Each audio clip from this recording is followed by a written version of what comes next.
Seolah-olah berdasarkan postingan tersebut, lalu digiring tuh opininya. Seolah-olah Ferni menuduh pihak-pihak tertentu. Tidak pernah ada tuduhan kepada pihak siapapun ataupun kepada rumah sakit. Itu intinya. Begitu. Mungkin sedikit ada yang mau disampaikan oleh Ferni? Saya kasih tahu ya.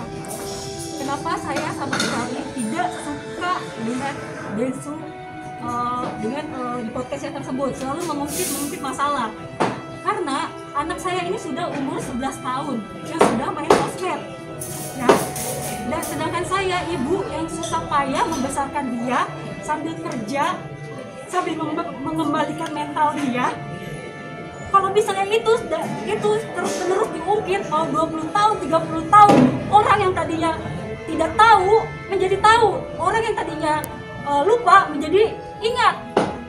Kalau misalnya netizen serahnya ke saya nggak apa-apa, tapi kalau bisa serahnya ke anak saya gimana mental anak saya gitu.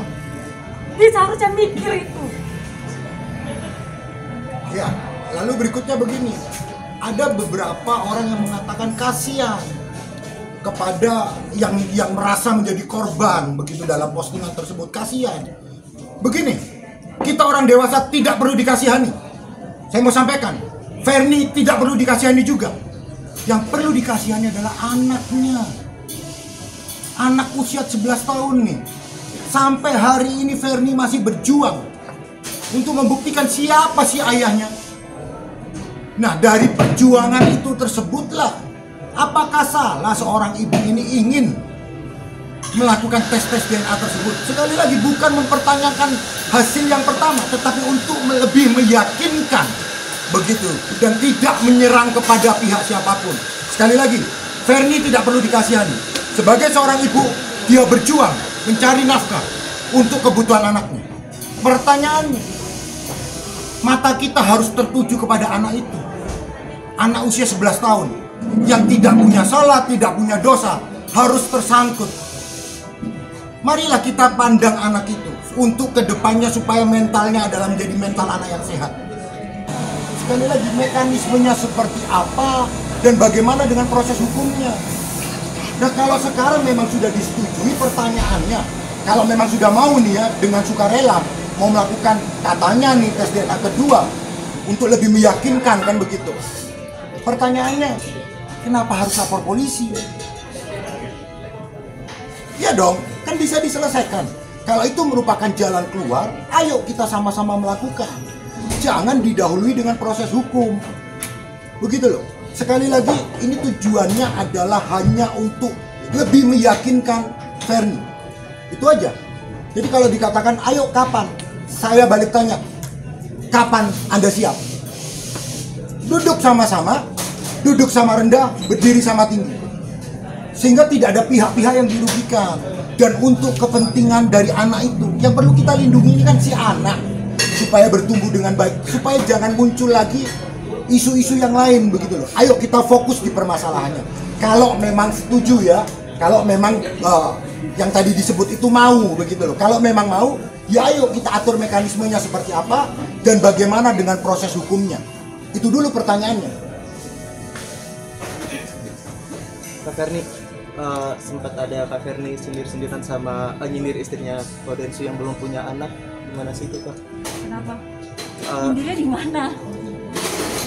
Kenapa saya bisa nyindir dia belum punya anak? Sekarang saya tanya, kalau bisa dia merasa berarti dia baper dong. Pernyataan yang mana begitu loh. Jadi kalau memang Masnya tadi bertanya, kenapa kok menyindir? Menyindir yang mana? Coba diperjelas juga. Yang mana maksudnya? Maksudnya dia kok istri kok dan sebelum punya anak.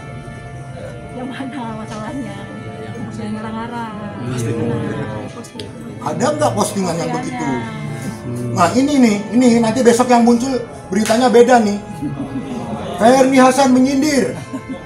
Sana tidak punya anak. Tidak ada ya. Tidak ada menyindir. Tidak ada. Mana postingannya begitu. Makanya kalau kita bertanya juga harus konstruktif sehingga tidak ada berita-berita yang keluar daripada konteks begitu. Bang, menyikapi laporan itu seperti apa, Bang? Apakah sudah ada panggilan atau belum, Bang? Karena kan sudah dilaporkan oleh Densu. Ya tentu karena ini baru dilaporkan, belum ada proses lebih lanjut terkait dengan pemanggilannya si Ferni. Pasti masih dipanggil daripada saksi-saksi yang dari pelapor begitu. Tapi sekali lagi kami juga meminta kepada Polda Metro Jaya, tidak ada di situ menyebutkan siapapun, tidak merendahkan martabat siapapun, tidak merendahkan rumah sakit apapun. Maka kalau kita mengacu kepada Undang-Undang ITE khususnya terkait pencemaran nama baik, kita mengacu kepada SKB 3 Menteri, tentu pencemaran nama baik dan penghinaan itu harus menunjuk siapa yang dimaksud, bukan asumsi-asumsi yang dikembangkan begitu. Sebagai warga negara yang baik, kalau dipanggil ya datang, itu menjadi kewajiban. Tetapi sekali lagi Ferni tidak pernah menyudutkan siapapun dan rumah sakit apapun. Kan beritanya nih, apakah tidak percaya dengan hasil dari rumah sakit A? Bukan itu tujuannya, bukan mempertanyakan hasil itu, hanya untuk keyakinannya Ferni sendiri begitu. Pak Ferni sepertinya dari sendiri tidak mau berdamai saat ini. Bagaimana menanggapi? Tidak mau berdamai. Ya, karena waktu pas buat laporan sendiri dia mengatakan ambil berhati-hati Siapa yang berhati-hati? dari pihak PS. Dari pihak DS berhati-hati. Kalau kita menjawab itu terlalu prematur lah. Kalau dikatakan oh ini si A tidak mau berdamai, si B tidak mau berdamai, itu terlalu prematur lah. Kita tidak bisa mendahului sesuatu hal yang belum terjadi. Kita tunggu endingnya seperti apa. Tentu kalau dari pihak Ferni sekali lagi, kalau memang tujuannya sama-sama demi kepentingan bersama, khususnya anak, Ferni membuka pintu, ayo kapan kita duduk bersama, di mana rumah sakitnya, mekanismenya seperti apa, itu aja.